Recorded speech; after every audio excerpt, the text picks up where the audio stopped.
The Boomers' Two Paths, September 19th, 2024. As the baby boomer generation continues their unprecedented tenure at the helm of society, the choices they make from here will continue to heavily impact the world left to their children and grandchildren.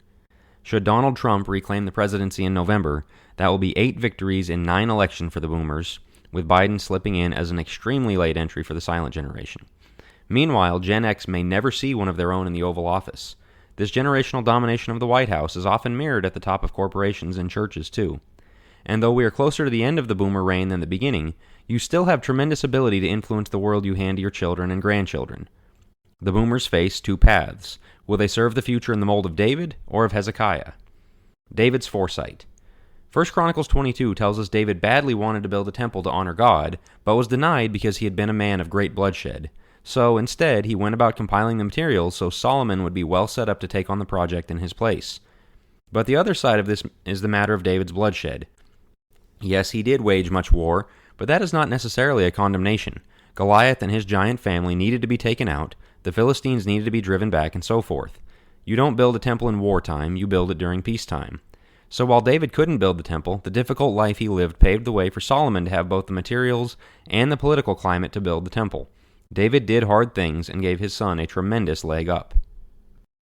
Hezekiah's selfishness. On the other hand, we have Hezekiah. Though he had his bright spots as a king, we also see him utter one of the most selfish phrases in the entire Bible with regard to his children's future. Then Isaiah said to Hezekiah, "Hear the word of the Lord. Behold, the days are coming when all that is in your house and all that your fathers have laid up in store to this day will be carried to Babylon. Nothing shall be left, says the Lord. Some of your sons who shall issue from you, whom you will beget, will be taken away, and they will become officials in the palace of the king of Babylon." Then Hezekiah said to Isaiah, "The word of the Lord which you have spoken is good," for he thought, "Is it not so, if there will be peace and truth in my days?" 2 Kings 20:16-19. Are you kidding me? While he was at it, he might as well have thrown in a jab about how his kids couldn't read cursive, drive stick shifts, or afford a house. A person who looks at evil days on the horizon and tells his kids, "Better you than me," has something deeply wrong with him. Where the baby boomers come in. We've cruised along in prosperity for a long time, and the bill is coming due. You used to hear talk about how the nation's seeming prosperity, despite exploding debt, was just sticking the next generation with the bill. Well, the bill is coming due in the form of literal debt and inflation, but also in the form of degeneracy caused by moral relativism, critical theory that casts hatred and envy as the path to harmony, an utter devaluation of the home, and consumer Christianity that views success in terms of numbers and not faithfulness. In the remaining years of their reign, the boomers must decide what they're going to do about it. A Hezekiah mindset would see the problems and try to find a way to go for the gusto with the rest of your days. It would tell the next generations they're on their own to handle the problems. In the church, this mindset looks like either pulling back from church involvement because I've done my time, or refusing to take on the uncomfortable clashes the church needs to have out of a desire to maintain peace in my days. It might even look like standing in the way of those who do want to take on those clashes. Conversely, a David mindset would want to see God, your children, and the church placed in as good of a situation as possible.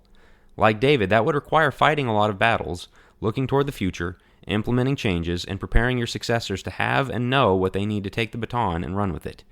The Hezekiah mindset must be recognized and rejected. The dominant form of church leadership in living memory has been that of keeping the boat from ever rocking. Let the unruly get their way as long as that avoids conflict. Refuse to make a scene by practicing church discipline or openly opposing false teachers. Don't do or say anything that might make the heathen think poorly of us. Just be nice. But once again, the bill for all of that is coming due. It will be paid sooner or later, one way or the other. Here is your chance to knock down some Goliaths before you go and set the church up to have more peace and success after you're done. Do not be a Hezekiah and insist on cruising through the rest of your days, leaving your children and grandchildren to pick up the pieces after you're done. I know the term boomer is often used as a pejorative, and that's not my intention here. It doesn't matter to God what year you were born in, it matters what you do with what He has placed in your path. Some will need to keep right on doing what they're doing. Others will need to take stock and course correct to be more David and less Hezekiah. Thanks for listening. Join the email list at jackwilkie.co to get all the latest, and subscribe to the Church Reset podcast feed on whatever podcast app you use, or even YouTube, to get audio editions of all the articles and videos delivered straight to your phone. To become a supporting listener, again go to jackwilkie.co, where you can become a monthly or annual supporter. If you enjoyed this article, one of the best ways to support my work is by sharing it with others, whether via the podcast feed or by sharing the link via email or social media from the site jackwilkie.co. Thanks again.